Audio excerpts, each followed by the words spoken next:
นี่พี่น้องคำเพิ่ม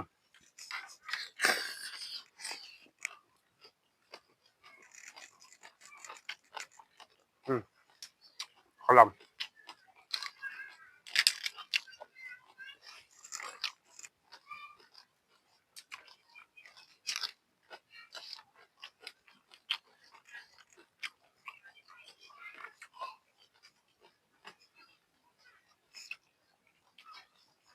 มันนี่บ่ได้ไปเรียกเนาะ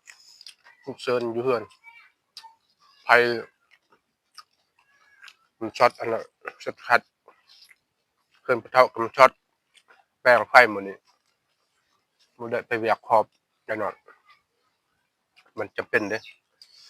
คันบ่แป้งกับบ่ได้เฮาบ่ได้ปมน้ำปมในสดผักคนใหญ่ก็เลยคิดว่าอยากกินตำอันนั้นตำหมกแตงกับอันนั้นข้าวปุ้น